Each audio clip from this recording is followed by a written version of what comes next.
नमस्कार। न्यायशाला में आप लोगों का एक बार फिर से स्वागत। न्यायशाला में आज मैं बात करूंगा एक मुख्यमंत्री पद की क्या मिनिमम अर्हता होती है। किसी व्यक्ति को या किसी महिला को अगर किसी प्रदेश का मुख्यमंत्री बनना है तो मिनिमम उसकी क्या क्वालिफ़िकेशन होनी चाहिए।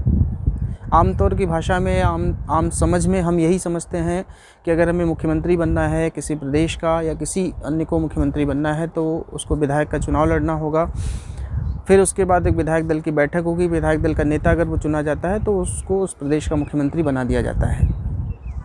ये हमारी आम समझ है। हम आमतौर पर ये हम पढ़ते भी हैं छोटी कक्षाओं में। लेकिन क्या वाकई में यही एक मिनिमम अर्हता है, या फिर अगर कोई किसी सदन का सदस्य नहीं है फिर भी उसको मुख्यमंत्री बना दिया जाता है।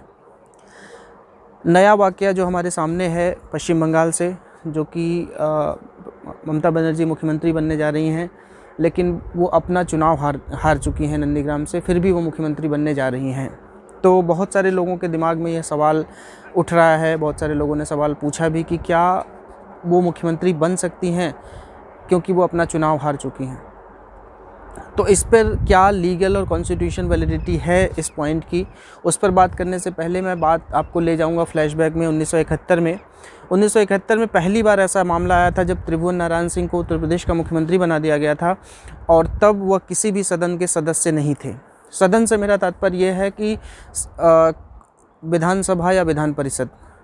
बहुत सारे राज्यों में विधान परिषद और विधानसभा दोनों है, बहुत सारे राज्यों में केवल विधानसभा है। तो इन दोनों सदनों में से कोई किसी भी सदन का अगर सदस्य है वो उसका तात्पर्य वो सदन का तात्पर्य मैं उससे ले रहा हूँ।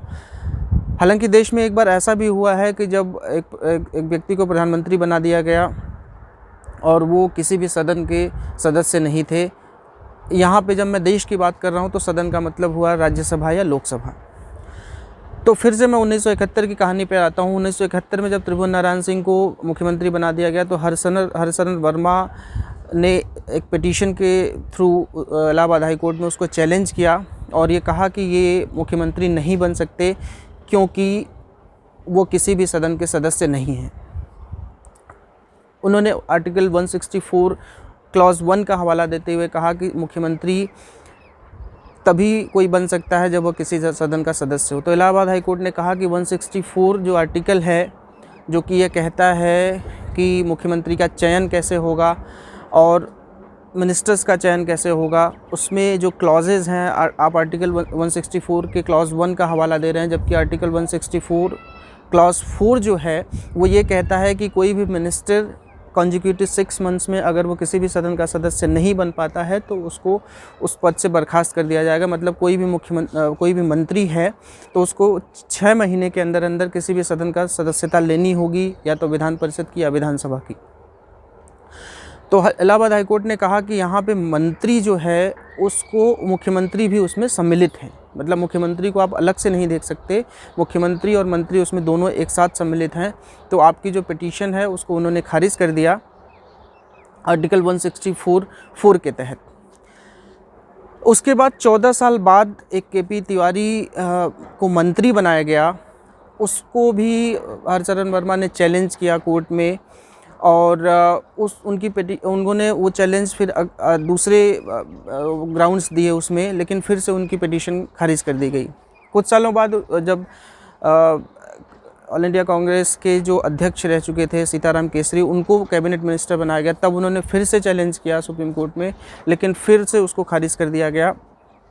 और फिर एक मामला आया जब देश के प्रधानमंत्री HD देवगौड़ा को बनाया गया, जब वो किसी सदन के सदस्य नहीं थे। तो एक SP आनंद के नामक व्यक्ति ने उनकी जो इलेक्शन था या सिलेक्शन था उसको चैलेंज किया। तो कोर्ट ने इन सारे मामलों का, जो हरशरण वर्मा वर्सेज त्रिभुवन नारायण सिंह था और सीताराम केसरी, इन सारे मामलों का हवाला देते हुए कहा कि प्रधानमंत्री कोई भी बन सकता है अगर वो किसी सदन का सदस्य नहीं है तो भी। तो ये सारे मामले जो है कानूनी रूप से जो सुप्रीम कोर्ट या हाई कोर्ट में आए उनके बारे में मैंने बात करी।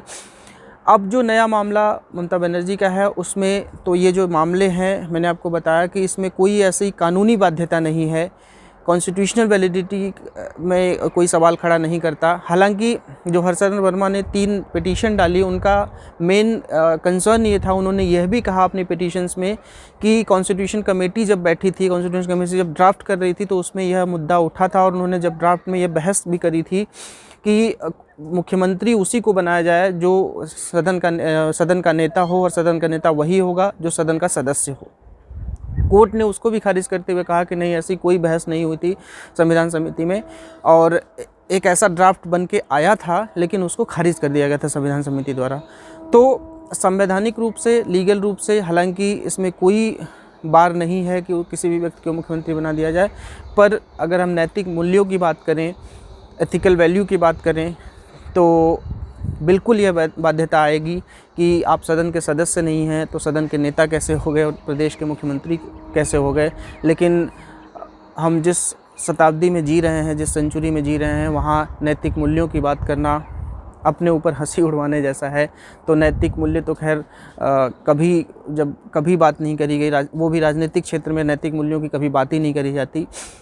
तो इस सेशन में फ़िलहाल इतना ही। अन्य लीगल अपडेट्स के लिए इस चैनल को सब्सक्राइब ज़रूर करिए, और ये जो जानकारियाँ मैं आपको दे रहा हूँ वो अन्य लोगों से भी साझा करिए। जय हिंद।